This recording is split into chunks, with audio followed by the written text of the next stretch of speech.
recognizable transportation systems in New York City. It's carried millions of riders across the East River, connected generations of residents to the rest of the city, and become a true symbol of this community. Today is an opportunity not only to celebrate the tram itself, but also the people, partnerships, and history that help make it such an enduring part of Roosevelt Island life. We're grateful to all our elected officials, community leaders, operating partners, residents, and guests for being with us here this afternoon, and we're especially appreciative of everyone, past and present, who has helped keep the tram operating safely and reliably over the last 50 years. And now it is my pleasure to introduce the President and CEO of the Roosevelt Island Operating Corporation, B.J. Jones.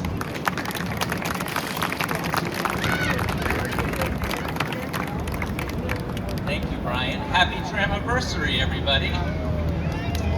That deserves a round of applause. Right on cue. Thank you all for being here as we celebrate this extraordinary milestone. For half a century, the tram has safely transported more than 85 million riders, all while offering one of the most spectacular commutes imaginable. When the tram opened in 1976, Roosevelt Island was still in the very early stages of becoming the community we know today. In fact, and one of the windiest communities we know today. Told you I wanted to fly. In fact, the tram was originally envisioned as a temporary transportation solution to connect residents to Manhattan until the subway arrived. But what was supposed to be temporary quickly became iconic. 50 years later, the tram remains not only an essential part of daily life on Roosevelt Island, but also one of the defining symbols of this community and one of the most beloved pieces of the New York City skyline. And of course, none of that happens without people. So today, we also celebrate the generations of operators, mechanics, engineers, attendants, maintenance crews, and staff members who have kept the tram running safely and reliably through every stage of Roosevelt Island's growth. Their work has connected millions of riders to their homes, jobs, schools, families, and futures, and they deserve our sincere gratitude and recognition. I also want to thank some of our wonderful partners. Congressman Gerald Nadler has long been a champion for transportation and infrastructure in New York City, and we are grateful for his continued support of Roosevelt Island. Alongside Senator Kirsten Gillibrand, Congressman Nadler was instrumental in securing $250,000 recently in federal funding to support modernization efforts of the tram system, an investment that will help ensure this iconic piece of infrastructure continues serving the community for years to come. And this advocacy continues, we're deeply grateful. I also want to recognize Darren Cole and our partners at Leitner-Poma, who operate and maintain the tram each and every day. Their team on site here does outstanding work, and I want to thank them for their commitment to professionalism and stewardship of this remarkable system. And, of course, we're thrilled to have Judy Birdie with us today from the Roosevelt Island Historical Society, and we're grateful that she continues helping preserve and share the incredible story of this community and the tram itself. Again, right on cue. Finally, as part of this 50th anniversary celebration, we've also launched a public initiative asking the community to help us imagine what comes next for the tram's original cabins, which have been sitting beneath the motorgate helix for years. We've already received some incredibly creative ideas from residents and tram fans, and we're keeping the public submission portal open for a few more weeks. So if you haven't shared your idea yet, there's still some time to do it. We're excited to see how the community helps shape the next chapter of tram history. The tram is more than transportation. It's part of the fabric and identity of Roosevelt Island. It's appeared in movies, television shows, postcards, photographs seen around the world. But most importantly, it's been a part of people's everyday lives here for 50 years. And that's something worth celebrating. So here's to the next 50 years of the Roosevelt Island Tramway. Thank you.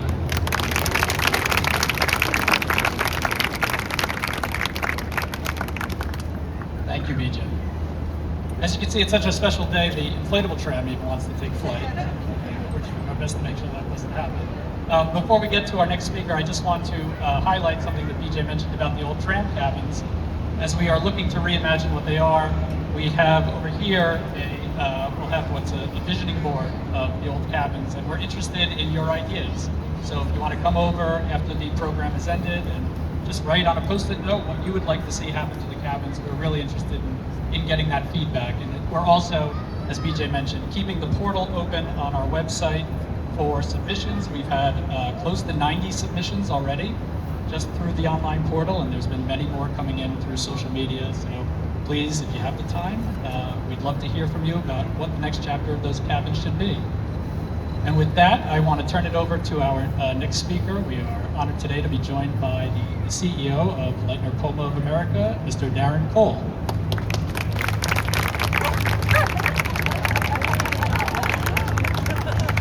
All right, thank you, Brian. Welcome, everybody. And what was your happening? Tramiversary. So I was going to say happy anniversary to the Roosevelt Island Tram, but Tramiversary is so much more fitting. First of all, I'd like to thank BJ and his team at REOC putting their trust in our partnership and operating this iconic event.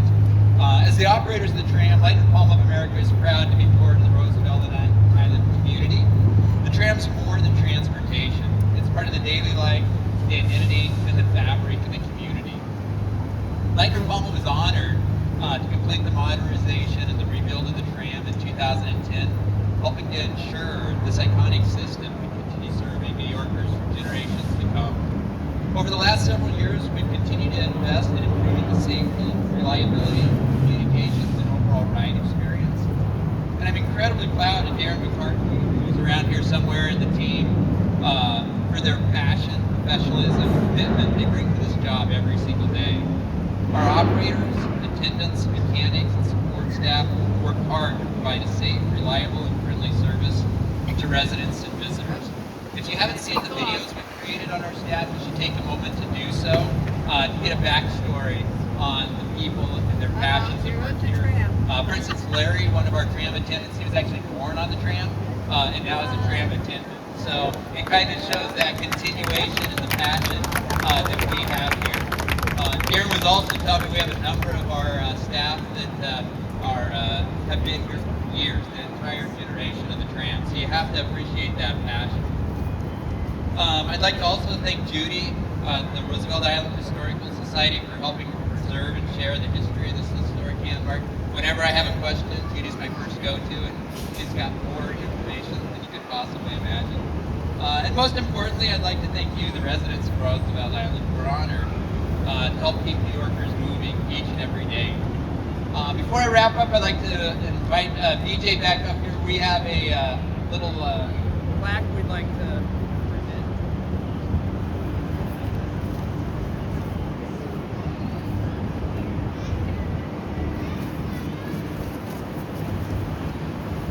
All right, I'm getting interactive here. So this is a plaque we'd like to present to BJ and to the REOC staff. We created two, one for each side, and it really talks through the history from our modernization to the Spider-Man movie, and talks through all the incredible things for the tram. So, BJ, thank you. We appreciate it. All right, thank you. All right. Well, thank you, everyone. We are just so honored and so proud to be part of this iconic transportation system, and look forward to the next 50 years. With that, we turn it back over to Brian.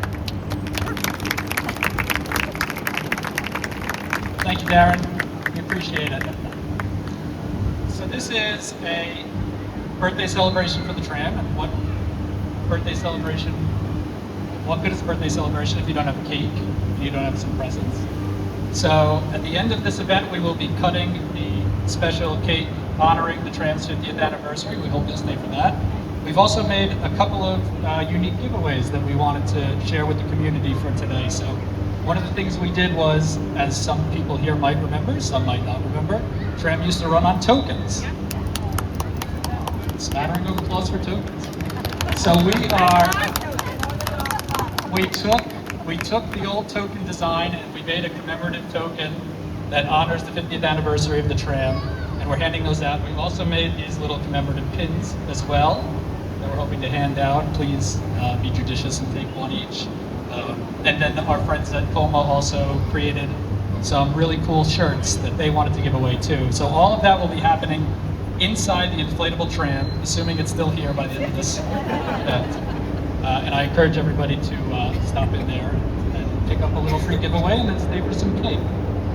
And so with that, I wanted to move on to our next speaker. We are honored to be joined by representatives from Congressman Nadler's office. Please welcome Felicia Park-Rogers.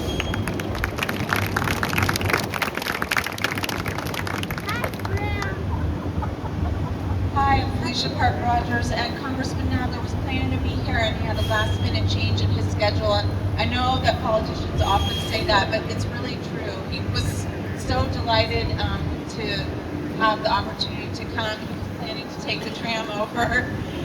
He loves the tram and Roosevelt Island, so he really sends his apologies for not being able to attend today. I'll offer his remarks. First of all, as has been said, thank you so much to the diligent service workers whose very hard work keeps the tram running day after day. Today would not be possible without you all, and I guess we also now have to thank the mom of one of those workers for having the fortitude to give birth on the tram. Amazing story. The Roosevelt Island Tram opened half a century ago as a temporary transit solution to help our Roosevelt Island neighbors. But its popularity and reliability as an effective mode of transportation led it to become an incredibly beloved fixture of New York City's transportation network. One of the best transportation networks in the world, and certainly in our country.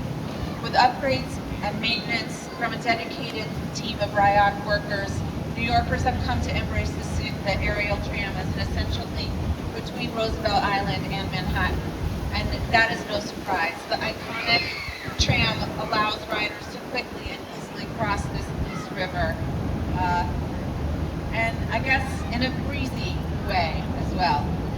Additionally, the breathtaking views over the East River that riders enjoy have led the tram to become more than a vital mode of transportation.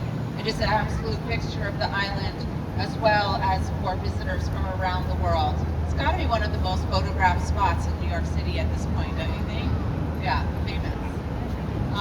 Congressman Nadler is deeply grateful to the Roosevelt Island Operating Corporation for maintaining the tram as a reliable and beloved transit service.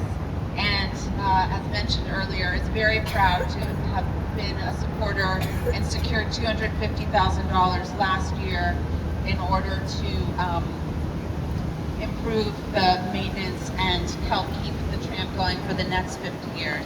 We also are very excited that we are very strongly moving forward another much larger chunk of funds in the next year's appropriations budget, and we hope to be able to announce that soon. And just remember that when that money comes in, Congressman Nadler was the one who fought for it just last week at the meeting.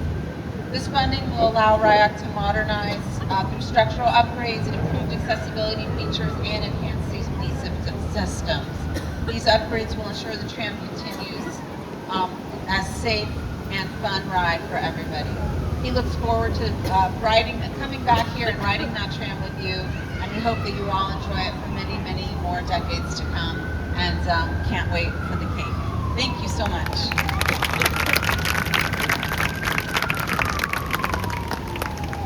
Thank you, Felicia. Today feels like a good day to remind everybody that the tram can operate in wind gusts of up to 50 miles an hour. It's a pretty impressive thing. A couple of other elected officials' offices I just want to acknowledge. We have Jordan Feiner joining us here from Governor Hochul's office. And I believe Ethan Nachmani from Assemblymember Seawright's office is here as well. Ethan, if you're around. And with that, then, I would like to bring up our next and final speaker, who is a Roosevelt Island icon in and of herself. Ladies and gentlemen, Judy Birdie.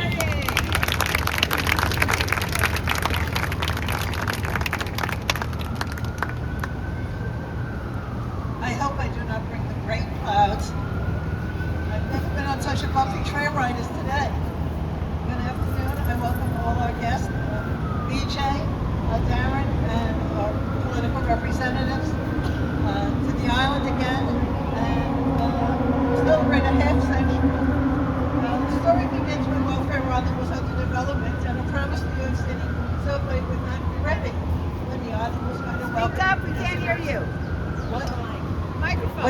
was going to welcome residents in 1975.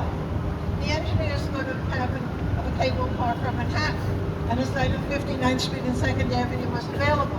By 1975, the island welcomed a hodgepodge of transportation to greet the first visitors. Luckily, the tram opened May of 1976.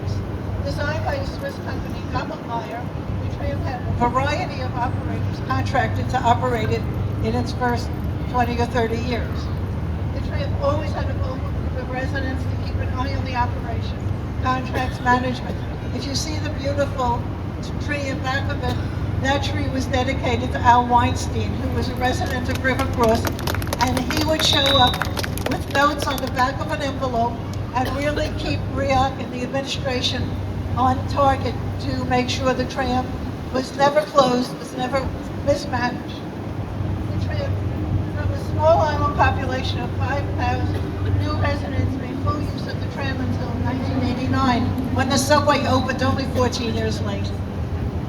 Whenever the tram system needed to be serviced, the counterbalance system had to be shut down, meaning no tram service. When a semi-annual haul of the ropes holding the tram had to be changed, the entire system closed down for weeks. We were treated to express buses from Queens, times when the cable fell on the ground. It was always exciting in the 80s.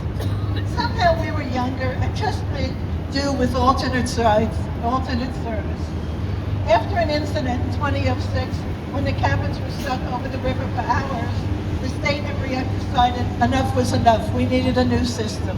Gloria, a survivor of that, she was a flight attendant on one of the cabins. During the 2010 spring and summer, the cabins were all removed. The old cabins were taken down. The hangar rooms. Do you really have to go to Southampton now? During this 2010 spring and summer, the cabins were removed, hangar rooms replaced, and the entire system was rebuilt. The new Poma system meant that one cabin could be offline while the other was in use. In November 2010, the new Poma system came online. Since then, the first cabin's population has grown to 15,000, and to say the least, tourism has exploded. Our tram management staff have maintained a safe system for decades, especially Armando Cordova, who is unable to be here today. But our Darren, our managers here, Greg, John, Minnie, who's handled the finances since day one, are all loyal tram employees, and especially being here so often, we know them personally. In 2007, the RIH's Visitor Center opened here. It only took 4 years of planning and construction. Immediately, we started treating visitors. Our current staff is Ellen Jacoby, Gloria, and Mirella, and Barbara Spiegel, who's not here today. They person the tram and the kiosk 6 days a week from 12 noon to 5 p.m. In 2010, the Visitor Center was being refurbished at the same time the tram was being rebuilt. Those months were exciting, with giant cranes reaching to the sky to rebuild the hangar arms and the towers below. Our antique kiosk was being restored to a historically accurate colors and finishes, and a shiny new roof was being installed while giant mechanical cranes and operations were going over. You see all those hanger arms, those big things? Well, they were all laid out on this lawn here. And it was like, okay, who brought the monkey wrench and who has the instructions? It was really amazing to watch. It was a real fun summer. And luckily, all the screws fit, all the paint colors were right, the trams fit on the cables, the hanger arms worked. And in November of 2010, the kiosk reopened at the same time the tram opened. Over the years, there are dozens of stories about movie shoots. Remember Nighthawks, anybody? Yeah. Sylvester Stallone commandeered the tram, and we told him we really didn't care about his money, so please leave the island. The morning routine in the old days was great. Friends and neighbors did not know what a cell phone was. We all talked to each other. We knew each other. And being that there were only 5, 6, 7,000 people here, it was a real small town. There were a lot of friendships made on the tram, maybe a few divorces, but also it was a wonderful way to commute. We have witnessed marriage proposals, ceremonies on the tram cabin. We have had stories of a living history of the island. And now we have the old cabins. They are sitting in Motor Gate, looking very sad and forlorn. Not only are the old cabins there, the gears, the wheels, the mechanicals are there. We must find a good purpose to save them. I'm more intrigued by the giant wheels and things than the cabins, but everyone, please put in your suggestion. And remember, these things have to be budgeted, so it's going to be a challenge. I always am the doomsday person. Now, right next door is the visitor center kiosk. Anyone notice it? And in front of the kiosk is this blue banner. Last year, a man wrote to me and said, I found this blue banner in a storage locker in a bungalow colony in the Catskills. Okay, this 13 by 18 foot banner says, Manhattan's other island. That was the original motto when they was selling apartments and renting on this island. The banner's from 1984, Central Park. Apparently, it hung on a stage where Diana Ross was performing and the Philharmonic performed the same week. That's the only thing I know, except it's our newest acquisition, and I don't think it's going to fit in my apartment. So I've acquired a lot of things, but not that. So in the meantime, I have to thank Poma Leitner for all the wonderful things today. But little did we know that they were providing t-shirts. So not to be outdone, unfortunately we're selling ours. So this is the RIHS official Tram 50 t-shirt. And the sales will go, the proceeds will all go to the Historical Society. We have wonderful new merchandise. We have wonderful staff. We have wonderful residents and neighbors. So after you eat the cake and clean the chocolate off your fingers, please come in and shop at the kiosk. I thank everyone for being here today. It's such fun to have come to the 40th anniversary and now the 50th. I don't think I'll make it to the 60th. Never mind. Thank you, BJ. Anyhow, thank you everyone. Thanks Riak, thanks Poma, thanks the community. Because sometimes you just want to get down on things, but I've never gotten down on the tram. And they would not take my advice today and use helium on this. Thank you very much. Have a good day. Thank you, Judy. Clearly, we don't need helium for the inflatable balloon today. But this has been a lot of fun. We want to thank everybody for coming. I think the only thing left to do here is to cut the ceremonial cake. So if I could invite our speakers back up.